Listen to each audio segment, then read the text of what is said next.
Bonjour à tous, c'est Mathieu de Tech à la Loupe. Alors aujourd'hui on va parler du Canon EF 50 mm f1.8 STM. Est-ce qu'il vaut encore le coup?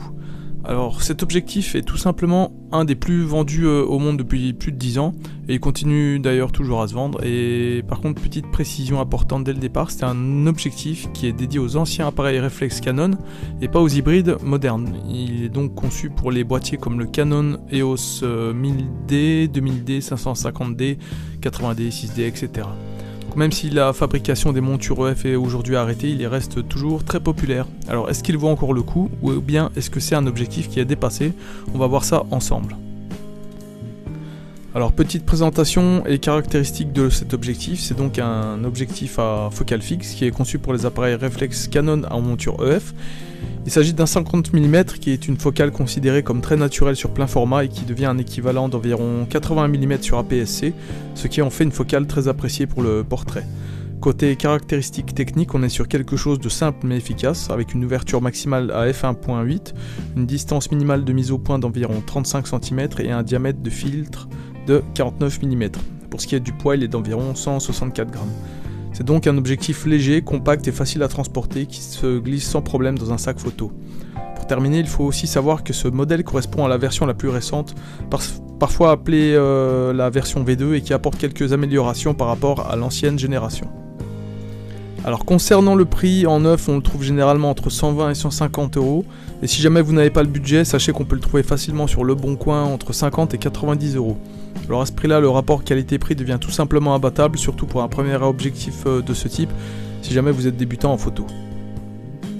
Pour ce qui est de la qualité d'image et de la netteté, si cet objectif se vend autant, ce n'est pas un hasard, les tests et les avis des utilisateurs sont très clairs, la qualité d'image est excellente pour le prix. À f1.8, on obtient un arrière-plan bien flouté, un sujet nettement détaché et un rendu très flatteur, surtout en portrait.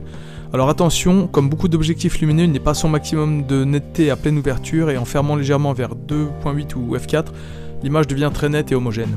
Donc il convient très bien pour le portrait, la photo de rue, la photo du quotidien ou même pour la photo de paysage. C'est un objectif qui offre des performances au top étant donné son prix. Un des principaux arguments de ce 50 mm f1.8, c'est évidemment son ouverture. Elle permet de capter beaucoup plus de lumière qu'un objectif de kit et de garder des ISO plus bas et surtout d'obtenir un bokeh propre et agréable. C'est d'ailleurs un des moyens les moins chers d'obtenir un vrai flou d'arrière-plan, aussi bien en photo qu'en vidéo, et même quand il ne fait pas totalement nuit, on peut déjà profiter de cette grande ouverture pour améliorer le rendu de ces images. Pour ce qui est de l'autofocus, la construction et la durabilité, alors le moteur STM offre un autofocus qui est fluide, précis et adapté à la photo et à la vidéo. Par contre, il n'est pas totalement silencieux, mais il reste assez discret dans la majorité des situations. Côté construction, on a un fût en plastique qui est de bonne qualité avec une monture en métal, qui est bien plus durable que l'ancienne version, et beaucoup d'utilisateurs expliquent utiliser cet objectif depuis 7, 8 voire 10 ans sans problème particulier. Par contre, attention, il n'est pas tropicalisé, mais pour un usage normal, il reste assez fiable dans le temps. Un mot sur la distance de mise au point, donc avec une distance minimale de mise au point de 35 cm, on peut se rapprocher assez près du sujet. Alors attention, ce n'est pas un objectif macro, mais on peut faire de la photo de détail ou bien des petits objets. Certains vont même plus loin avec des accessoires pour des usages très spécifiques, mais attention, ce n'est pas son usage principal. Je tenais aussi à vous parler de son utilisation sur les hybrides Canon modernes. Alors même si cet objectif est conçu pour les anciens modèles d'appareils photo réflexes, on peut l'utiliser sur les hybrides Canon EOS R grâce à une bague d'adaptation qui coûte environ 100 € pour le modèle officiel de chez Canon, et elle permet de conserver l'autofocus ainsi que les automatismes. Mais on trouve aussi des bagues qui sont faites par des fabricants tiers et qui coûtent environ la moitié du prix. Et je vous invite aussi à regarder les offres qui sont sur Le Bon Coin. Donc il faut bien intégrer ces coûts supplémentaires dans votre réflexion d'achat. Quelles sont les alternatives au Canon EF 50 mm f1.8 STM ? Alors ce 50 mm n'est évidemment pas la seule option en monture EF, et selon l'usage ou le budget, certaines alternatives peuvent être intéressantes. La première alternative souvent citée sur les forums, c'est le Canon EF 40 mm f2.8 STM qui est aussi appelé le Pancake. Il est encore plus compact et discret, il est très apprécié en photo de rue et en voyage. Par contre, son ouverture à f2.8 est beaucoup moins lumineuse, ce qui limite les flous d'arrière-plan et les performances en basse lumière. On le trouve généralement entre 150 et 200 € et il est plus orienté compacité et discrétion que créativité.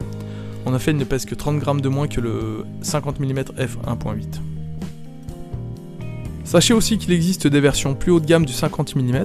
On a par exemple le Canon EF 50 mm f1.4 USM qui offre une ouverture un peu plus lumineuse, une construction plus sérieuse, un autofocus plus rapide. En contrepartie, il est beaucoup plus cher, souvent autour de 350 à 450 € en occasion, et son rapport qualité-prix est moins intéressant que le 1.8. Encore au-dessus, on trouve le Canon EF 50 mm f1.2L, une optique professionnelle qui offre un rendu très particulier avec un bokeh plus prononcé et une excellente qualité optique, mais par contre son prix dépasse largement les 1200 à 1500 €, sans parler du poids et de l'encombrement. En effet, il pèse environ 580 grammes. C'est donc un objectif qui est avant tout destiné à des usages très spécifiques et pas à la majorité des photographes. Venons-en au verdict, est-ce qu'il faut toujours l'acheter? Alors aujourd'hui, ce Canon 50 mm 1.8 est toujours un excellent choix pour les réflexes Canon. C'est aussi un objectif qui est idéal pour apprendre et progresser, et surtout il est léger, compact et durable. Alors même si la monture EF n'est plus produite, elle reste très largement utilisée, donc c'est un objectif qui a encore de nombreuses années devant lui. En conclusion, si vous avez acheté cet objectif, n'hésitez pas à laisser un commentaire avec votre avis. Pour nous dire ce que vous en pensez après usage, ça aidera vraiment les autres à se faire une idée plus concrète, et je vous laisse un lien en barre de description pour acheter cet objectif. Voilà, ainsi s'achève cette vidéo, je vous remercie de l'avoir regardé jusqu'au bout, c'était TK la loupe et je vous retrouve très vite pour une nouvelle analyse.